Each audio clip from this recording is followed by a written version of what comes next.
Bühler era un químico absolutamente extraordinario, pero sabía muy poco de anatomía, porque dice que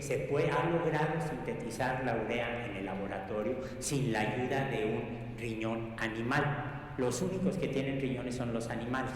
No tenía una idea muy clara de la biología, pero sí tenía una idea perfectamente clara de lo que estaba logrando al sintetizar en el laboratorio a partir de compuestos inorgánicos, según la clasificación de su maestro Berzelius, la urea, que es un producto del metabolismo de los animales.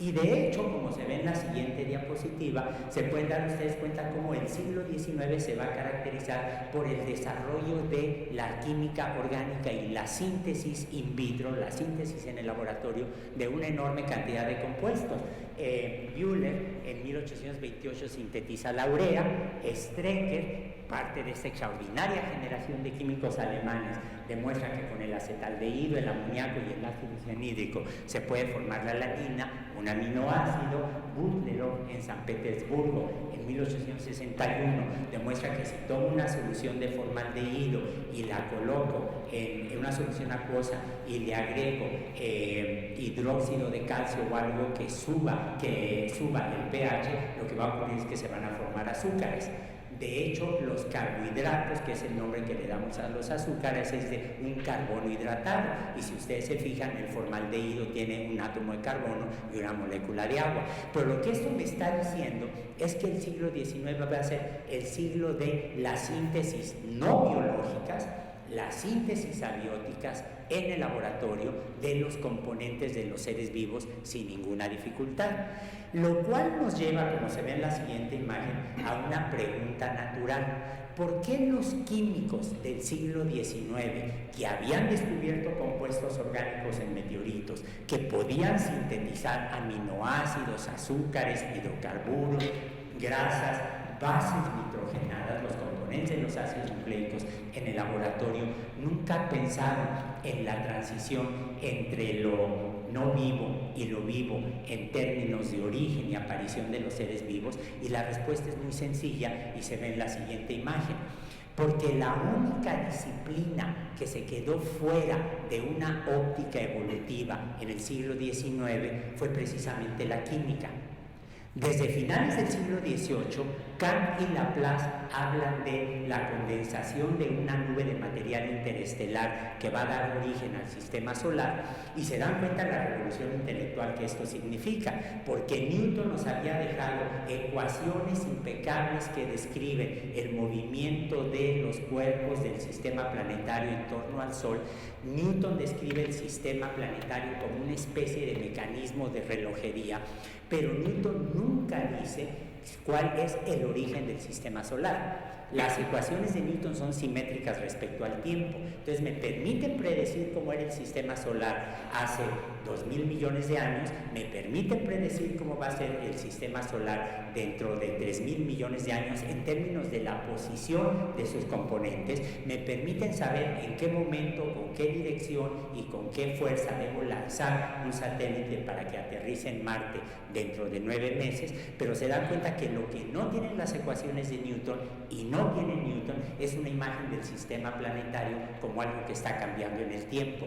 Newton no piensa en términos de evolución del sistema solar. Cuando Kant propone que el sistema solar es resultado de la condensación de una nube de material interestelar, y cuando el Marqués de Laplace matematiza este esquema de Kant, lo que están diciendo en realidad es el sistema solar es producto de una evolución que comienza con una nube de material interestelar y se va a condensar. Y cuando el Marqués de Laplace escribe su libro de mecánica celeste y formaliza ese modelo kantiano, lo que hace es, se lo lleva a Napoleón I. Napoleón I ve el libro delante de la corte, ve el índice y le dice a Laplace: señor Marqués, en su libro sobre mecánica celeste no está la palabra Dios. Y lo que contesta el Marqués de Laplace resume en una forma espléndida, en unas cuantas palabras, lo que es uno de los principios básicos de la secularización de la ciencia. Le dice: Dios es una hipótesis que no necesito para explicar la evolución del sistema solar. Se dan cuenta de este movimiento laico tan extraordinario que se está generando como resultado de la Ilustración, pero además es un movimiento laico que lleva asociado precisamente la idea del cambio, porque además de Kant y Laplace, Malthus, también a finales del siglo XVIII, va a decir que las poblaciones humanas están creciendo exponencialmente, la tecnología está creciendo linealmente, y aunque esto es algo que no le gusta mucho a mis amigos muy marxistas, en realidad lo que está diciendo Malthus es: las poblaciones humanas evolucionan, la tecnología evoluciona, cambia en el tiempo. Lamarck habla de evolución de los seres vivos, Darwin habla de la selección natural como el mecanismo básico que subyace la evolución de los organismos. Los físicos, Lyell va a hablar de la evolución de la superficie de la Tierra. Los físicos van a hablar de que en un sistema que esté aislado adiabáticamente, que no esté intercambiando materia y energía con el medio ambiente, la entropía va a aumentar, es decir, hay evolución en los sistemas físicos. Spencer va a hablar de la evolución de las lenguas, Renan va a hablar de la evolución de las religiones, y Marx y Engels van a hablar de la evolución de los medios de producción como el motor básico de la evolución de las sociedades. No importa que coincidamos o no con estas distintas visiones, no importa que algunos de estos esquemas sean demasiado simplistas, lo que es esencial es darnos cuenta que el movimiento intelectual más poderoso que va a caracterizar las ciencias, las humanidades en el siglo XIX va a ser precisamente la idea de la evolución de un universo laico. Ahora, Darwin nunca tocó más que incidentalmente el asunto de la transición de los compuestos orgánicos a los primeros seres vivos, pero como se ve en la siguiente imagen, lo que sí nos deja en el origen de las especies es un marco de referencia evolutivo para entender que todos los seres vivos que estamos viendo, como los que se observan hipotéticamente en la parte derecha de la pantalla, esas tres especies, por sus similitudes morfológicas, anatómicas, funcionales, conductuales, por su distribución geográfica, por su desarrollo embriológico, en realidad provienen de un ancestro común, y ese ancestro común tiene necesariamente que tener un origen natural. Y no va a ser como se ve en la siguiente imagen, sino hasta 1924 primero y 1936 en ruso, 38 en inglés, cuando Oparin va en este marco de referencia generado por la idea de Darwin, en este esquema evolucionista de la vida, que Oparin va a decir: usemos todas las evidencias de los químicos del siglo XIX para reconocer que se pudo haber formado una sopa primitiva, que pudo haberse dado en un ambiente donde no había oxígeno libre, porque el oxígeno destruye los compuestos orgánicos, y estos compuestos orgánicos acumulados en la sopa primitiva van a formar pequeñas gotitas, y estas gotitas van a evolucionar, y de ahí van a salir los primeros seres vivos. Es decir, se dan ustedes cuenta, como se ve en la siguiente diapositiva, que lo que Oparin está diciendo es algo equivalente a lo que veíamos en el desarrollo de una célula ya fecundada, de un cigoto, hasta llegar a un feto, ya eventualmente a un bebé, si es que no decidimos interrumpir voluntariamente ese embarazo.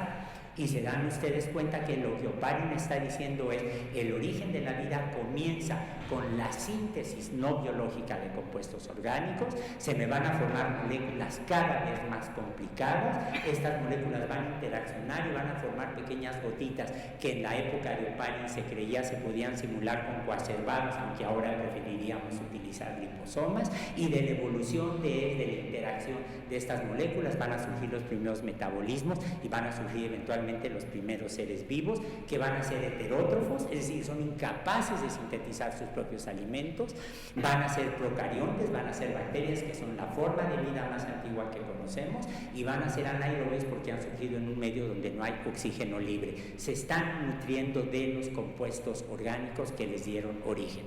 Y si ustedes me preguntan en este esquema dónde está localizado precisamente el origen de la vida, se dan cuenta que es una pregunta que carece de sentido, porque es todo el proceso, de nueva cuenta esta idea de la evolución, todo el proceso lo que llamamos precisamente el origen de la vida. ¿En qué punto de aquí puedo decir que un sistema está vivo o no? Aquí tenemos un problema que en realidad es un falso dilema que nos han querido atribuir a los biólogos, que es el problema de la definición de la vida.